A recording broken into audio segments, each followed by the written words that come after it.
श्री राम जी तो साक्षात आनंद के सागर हैं। जब हृदय में राम जी का राज्य होगा, राम राज्य स्थापित होगा, राम जी जब रमण करेंगे तो भीतर हमारे आनंद का ही साम्राज्य होगा। मंगल भवन अमंगल हारी, सारे अमंगल दूर और मंगल का भवन हमारा हृदय भवन बन जाएगा। परंतु एक जब तक शरीर है तब तक प्रारब्ध के अनुसार दैहिक दैविक भौतिक ताप जीव को प्रभावित करते ही रहते हैं। परंतु यदि भीतर राम जी का आनंद विराजमान है, राम जी रमण कर रहे हैं, तो जो दैहिक दैविक भौतिक ताप की आग में हम जो तप रहे हैं, उस संताप को दूर करने के लिए सीता मैया शीतल छाह बन करके सिर पर अपना कृपामय वरद हस्त रख देंगी। तो ऊपर से किशोरी जी का कृपामय वरद हस्त होगा तो त्रिताप की ज्वाला भी शांत हो जाएगी। भाई धूप पड़ रही है तो धूप को तो हम शांत नहीं कर सकते, पर छाता तो लगा सकते हैं, और छाता लग गया तो धूप शांत कम तो हो सकती है। तो त्रिताप जो जीव को सता रहे हैं उसको शीतल करने के लिए तो किशोरी जी की कृपा की छांव होगी, और भीतर हमारे राम जी के आनंद सिंधु बन करके राम जी रमण करेंगे तो भीतर भी आनंद और बाहर भी शीतलता, और जीव शाश्वत शांति और शाश्वत सुख को प्राप्त करने में आज भी समर्थ हो सकता है। बोल सीताराम जी महाराज की जय। आइए एक बार ऐसे युगल सरकार चारों भाइयों के चरणों में प्रणाम करते हुए राम जी महाराज का सम्मिल करके स्तवन करेंगे, उसके बाद आगे की चर्चा। श्री रामचंद्र कृपालु भज मन हरण भव भय दारुणम्। श्री रामचंद्र कृपालु भज मन हरण भव भय दारुणम्। नव कंज लोचन कंज मुख कर कंज पद कंजारुणम्। नभ कंज लोचन कंज मुख कर कंज पद कंजारुणम्। कंदर्प अगणित अमित छवि नवनील नीरज सुंदरम्। कंदर्प अगणित अमित छवि नवनील नीरज सुंदरम्। मटपीत मानहु तड़ित रुचि सुचि नौमि जनक सुतावरम्। पटपीत मानहु तड़ित रुचि सुचि नौमि जनक सुतावरम्।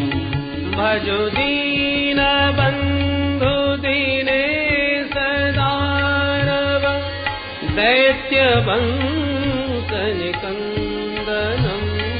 भजो दीन बंधु दीनेश दानव दैत्य वंश निकंदनम्। रघुनंदन इति भरत तुलसीदास शंकर शेष मुनि मनरंजनम्। मम हृदय कंज निवास कुरु कामादि हलधर गंजनम्। मम हृदय कंज निवास कुरु कामादि हलधर गंजनम्। श्री रामचंद्र कृपालु भज मन हरण भव भय दारुणम्। श्री रामचंद्र कृपालु भज मन हरण भव भय दारुणम्। श्री राम जय राम। बोल राघवेंद्र सरकार की, अयोध्या धाम की जय। श्री रामभद्र के पाद पद्मों में प्रणाम करते हुए चलिए अब चंद्रवंश की ओर यात्रा प्रारंभ करते हैं। अथात श्रूयताम राजन वंशा सोमस्य पावनः यस्मिन् ऐलादयो भूपा कीर्त्यन्ते पुण्यकीर्तयः। परम पुण्य वंश चंद्रमा का श्रवण करें। भगवान नारायण के नाभि कमल से ब्रह्मा के बेटा अत्रि मुनि, अत्रि के बेटा चंद्रमा, जिनसे चला चंद्रवंश। चंद्रमा के बेटा बुध के बेटा पुरुरवा, जिनका दूसरा नाम ऐल। राजा ऐल का विवाह उर्वशी अप्सरा से हुआ। बेटा हुए 6, आयु, श्रुतायु, सत्यायु, रय, जय और विजय। इन्हीं के प्रतापी वंश में आगे चल के महाराज नहुस का जन्म हुआ। नहुस के भी 6 बेटा, यति, ययाति, संयाति, आयति, वियति और कृति। उसमें सबसे बड़ा बेटा यति ही हो गया। दूसरे नंबर का ययाति महाराज के 2 विवाह हुए, शुक्राचार्य जी की बेटी देवयानी से और बृहस्पति की पुत्री शर्मिष्ठा से। दोनों रानियों से, एक से 3, दूसरी से 2 बेटा, माने 5 संतानें हुई। यदु, तुर्वसु, अनु, पुरु, ये 5 संतानों में सबसे बड़े छोटे बेटे का नाम पुरु, जो पिता का अनन्य भक्त था। शुक्राचार्य जी के शाप से जब ययाति बुढ़े हो गए तो वो वृद्धावस्था पुरु ने अपने ऊपर धारण कर ली और अपनी युवावस्था पिता को प्रदान कर दी। इसलिए पुरु को ही चक्रवर्ती सम्राट ययाति ने घोषित किया और बड़े पुत्रों को शापित किया, तुम्हारे वंश में कोई चक्रवर्ती नहीं होगा। परीक्षित पुरु वंश में ही राजा दुष्यंत का जन्म हुआ, जिनके बड़े ही प्रतापी पुत्र भरत हुए, जो बचपन से सिंहों से क्रीड़ा किया करते थे। इस प्रतापी वंश में राजा रंतदेव हुए, जिन्होंने सूखा पड़ जाने पर प्रजा में अपना सर्वस्व खजाना लुटा दिया और 49 दिन तक स्वयं भूखे बैठे रहे। ऐसे प्रतापी पुरुवंश में परीक्षित तुम्हारा भी जन्म हुआ है। तुम पुरुवंशी हो। और पुरु महाराज के जो सबसे बड़े भाई थे यदु, उनसे चला यदुवंश। यदुवंश में गोविंद का प्राकट्य हुआ। यदुवंश में भी बड़े प्रतापी राजा हुए, अजमीड, देवमीड, सूरसेन प्रभृति। महाराज सूरसेन के बेटा हुए आनक दुंदुभी, इन्हीं का नाम वसुदेव। वसुदेव जी की 7 पत्नियां थीं, उनमें सप्तम पत्नी देवकी के गर्भ से 8 संतानें। उसमें 8वें साक्षात भगवान कृष्ण हुए और 9वीं एक बिटिया हुई, जो परीक्षित तुम्हारी दादी मां लगती हैं। नाम है सुभद्रा देवी, भगवान कृष्ण की छोटी बहन। पर भगवान कृष्ण का जन्म तो हुआ था मथुरा में, पर जन्म महोत्सव मना था गोकुल में। 4 वर्ष गोकुल में रहने के बाद वृंदावन धाम आ गए। 6 वर्ष तक वृंदावन धाम में लीला करने के बाद अक्रूर चाचा के साथ मथुरा चले गए। मामा कंस को मार के 14 वर्ष मथुरा में रहे। 25 वर्ष की अवस्था में रणछोर बन करके मथुरा से भागे और द्वारकापुरी बसा करके समुद्र के बीच विराजमान हो गए। द्वारकाधीश बन के 100 वर्षों तक लीला किए और 125 वर्ष की अवस्था में सारी पृथ्वी का भार दूर करके अपनी लीला संवरण करके परम धाम को प्रस्थान कर गए। परीक्षित बोले, महाराज हो गई कृष्ण कथा? सुखदेव जी बोले, पूरी तो सुना दी। परीक्षित तो बेचारे घबराए गए। मैं कब से जिज्ञासु बना बैठा था कि कब कृष्ण कथा प्रारंभ हो, और महाराज जी तो 1 मिनट में पूरी चटपट कर गए। परीक्षित ने तुरंत हाथ जोड़ के प्रश्न किया और यहीं से भागवत का 10वां स्कंध प्रारंभ होता है।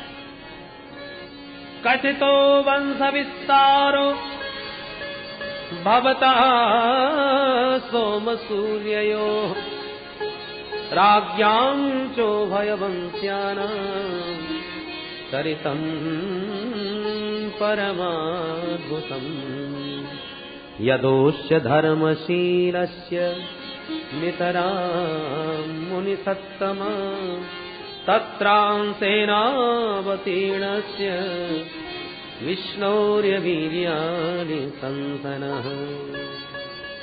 परीक्षित ने तुरंत प्रश्न किया, भगवान आपने मुझे सूर्य वंश की वंशावली और चंद्र वंश के राजाओं की गाथा तो बहुत लंबी चौड़ी सुनाई।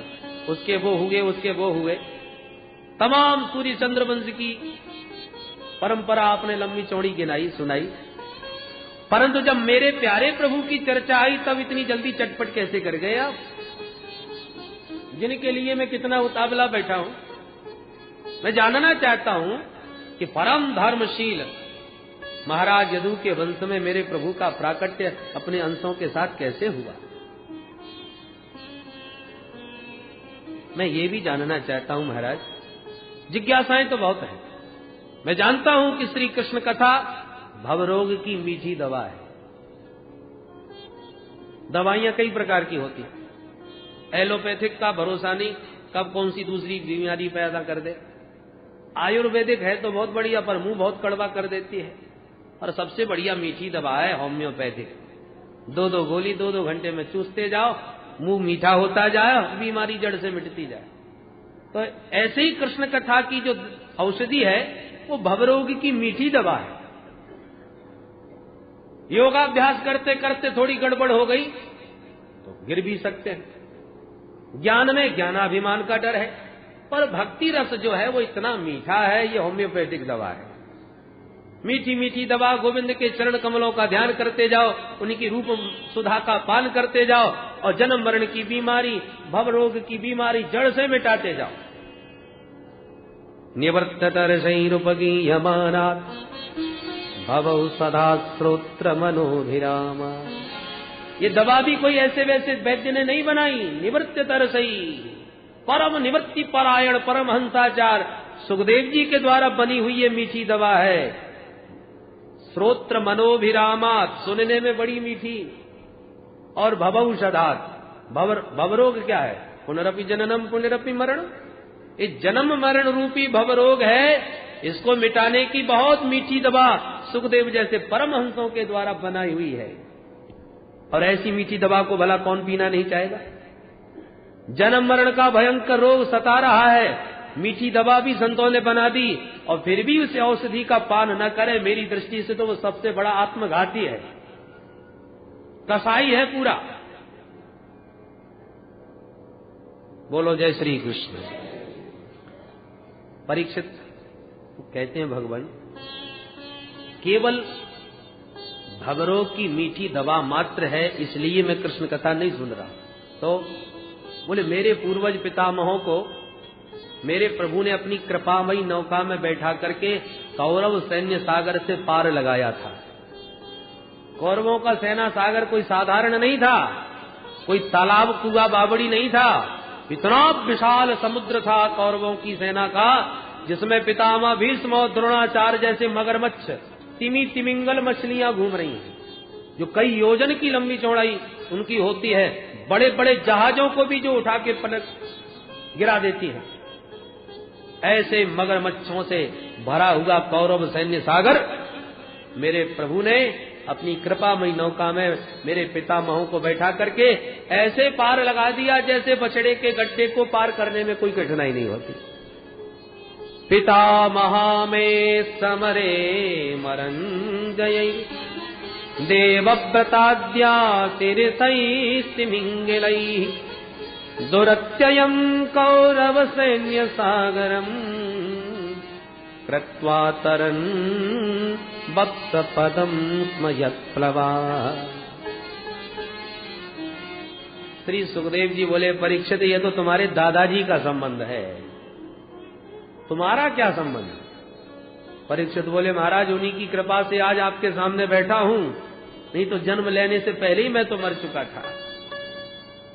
द्रोणाचार्य जी के पुत्र अश्वत्थामा ने ब्रह्मास्त्र का प्रयोग करके मुझे तो मातृ गर्भ में ही नष्ट प्राय कर दिया था, पर मेरे प्रभु सुदर्शन चक्र लेके दौड़े दौड़े आए, मां के गर्भ में मुझे दर्शन दिए और ब्रह्मास्त्र को शांत कर दिए।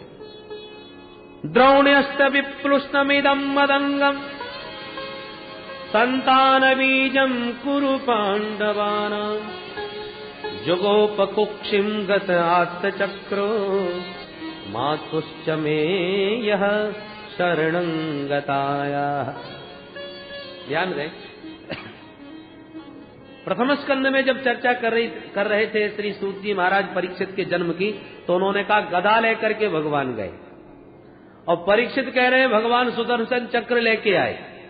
तो गदा लेके आए कि सुदर्शन? संत समाधान करते हैं कि लेके तो गदा ही गए थे, पर भगवान ने अपनी गदा को इतनी तीव्र गति से घुमाया कि भोले भाले परीक्षित को लगा जैसे सुदर्शन चक्र नाच रहा है, इसलिए वो कह रहे गत आत्म चक्र।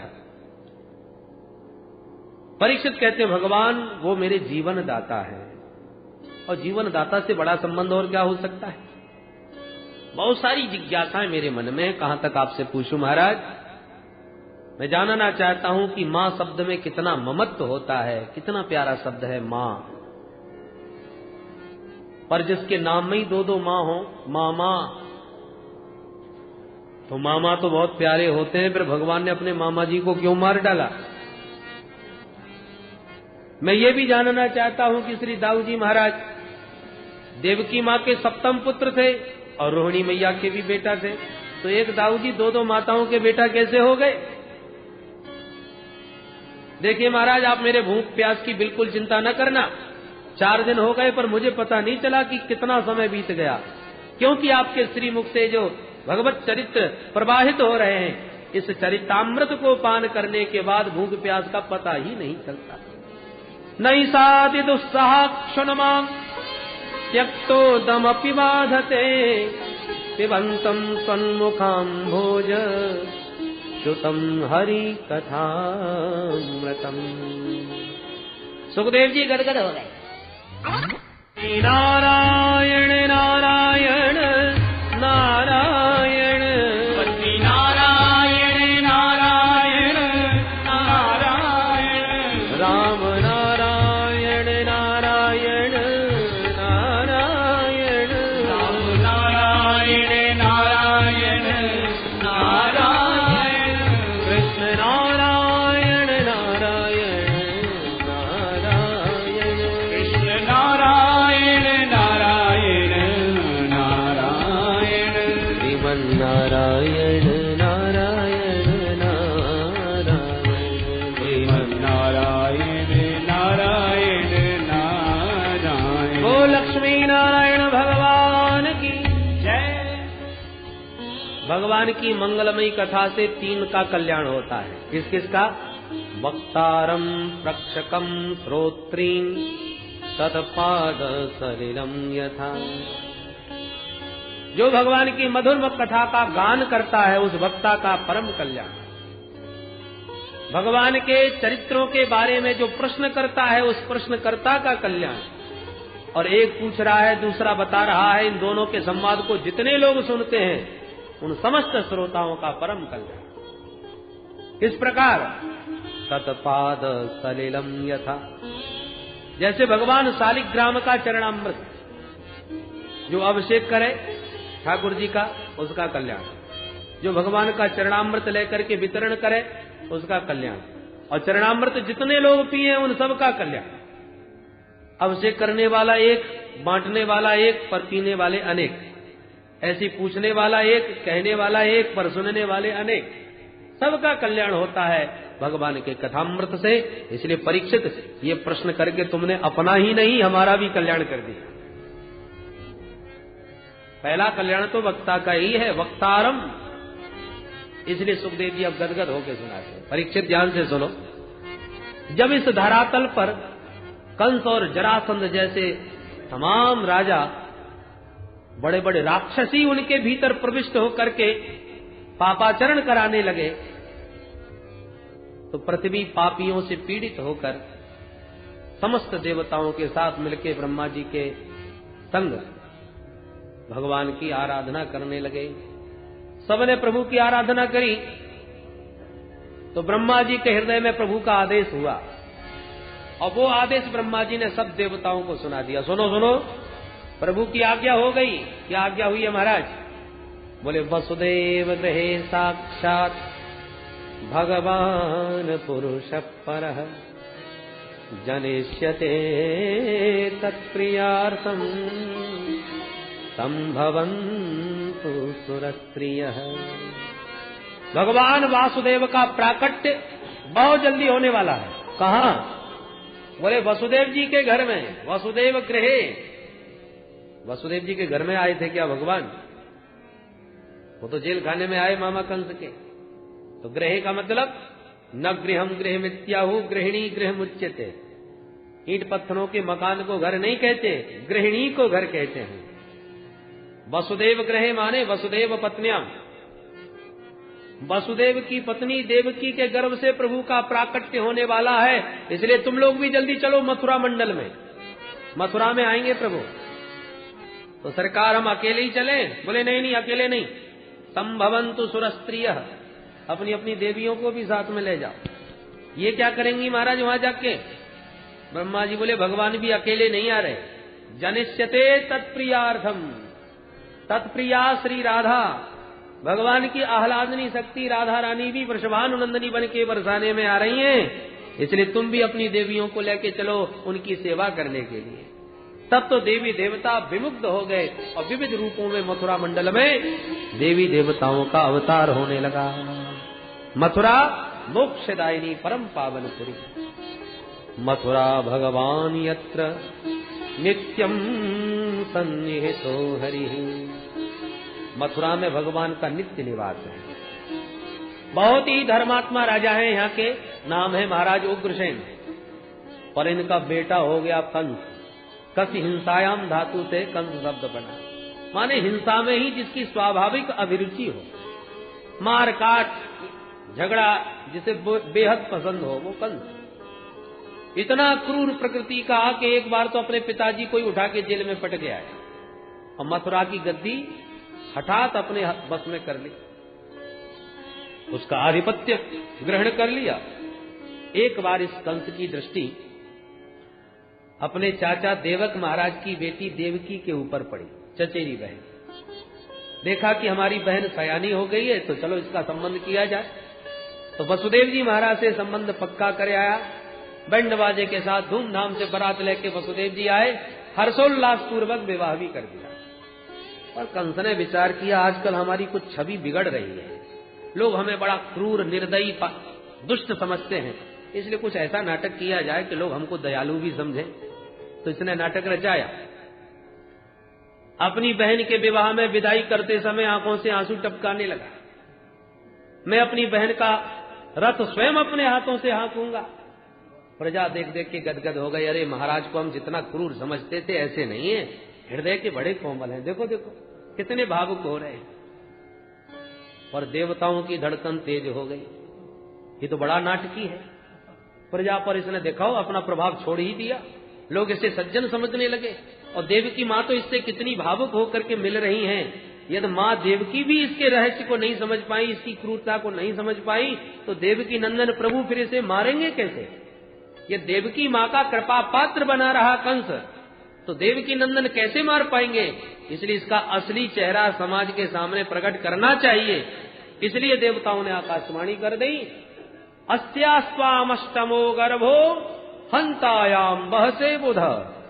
ए अबुध कंस, ए अज्ञानी कंस, जिस बहन के विवाह में तू इतना भावुक हो रहा है, याद रखना इसी देवकी का 8वां गर्भ तेरा काल बनेगा। जो ये शब्द सुना सारा प्रेम गायब हो गया। 1 मिनट में तलवार खींच ली, देवकी के केस पकड़ के रथ से नीचे पटक दिया। भगनीम हंतुमारब्ध खड्ग पाणी कचे ग्रही। सारी प्रजा समझ गई, अरे राम राम, ये तो सचमुच बड़ा दुष्ट है। 1 मिनट में इसकी सारी क्रियाएं बदल गई। दुष्टों की प्रीति पानी की लकीर है, बनते भी देर नहीं तो मिटते भी देर नहीं। पग पग पर में रूप बदलते हैं। जो देवकी को मारने के लिए प्रयत्नशील हुआ कि वसुदेव जी ने दौड़ के हाथ पकड़ लिया। पति हैं, पति का मतलब पाति रक्षति, जो अपनी पत्नी की हर प्रकार से रक्षा करे वो पति। तो हाथ पकड़ के महाराज वसुदेव जी ने विवेक से काम लिया, कंस को समझाया, महाराज आज आपकी वीरता का डंका बज रहा है, चारों तरफ आपका यश फैला है। सकथम हंत भगनीम हन्यात, और ऐसा वीर होकर के आप अपनी भगनी को, बहन को मार रहे हो। अरे स्त्री जाति पर तो हाथ ही नहीं उठाना चाहिए वीर पुरुषों को। तुम कैसे वीर हो जो ये केवल स्त्री नहीं, तुम्हारी छोटी बहन है। छोटी बहन बेटी के बराबर होती है महाराज। और इस समय सुहागिन नववधू बन के विराजमान है और उसे सौभाग्य का आशीर्वाद दिए बिना आप उस पर खड्ग प्रहार करेंगे, कितना बड़ा नाम कलंकित हो जाएगा, जरा सोचिए। ऐसा तवानुजा वाला कृपणा पुत्र गोपमा हंतुम नारहसि कल्याणी इमाम तुम दीनवत्सल। आप तो दयालु हो महाराज, कुछ तो इस बेचारी पर दया करो। देखो कितनी कातर हो रही है, कांप रही है तुम्हारे क्रोध को देखकर। क्या अपराध किया है इस बेचारी ने? कंस ने कहा वो तो सब ठीक है वसुदेव, पर मेरे काल को जन्म देगी, उसका मैं क्या करूं? वसुदेव जी ने कहा काल तो मृत्यु जो है प्राणी की वो सगी बहन है। जीव जन्म लेता है तो उसके साथ ही मृत्यु का जन्म होता है।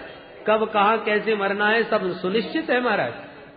मृत्युर्जन्मवतां वीर देहेन सहजायते अद्यवाब्द शतान्ते वा मृत्युर्वै प्राणिनां ध्रुवः। प्रत्येक प्राणी की मृत्यु अटल है, इसे कोई नहीं टाल सकता महाराज। बहुतों ने प्रयत्न किया पर कोई टाल नहीं सका। अतः आप अपनी बहन की मृत्यु का कलंक न लीजिए।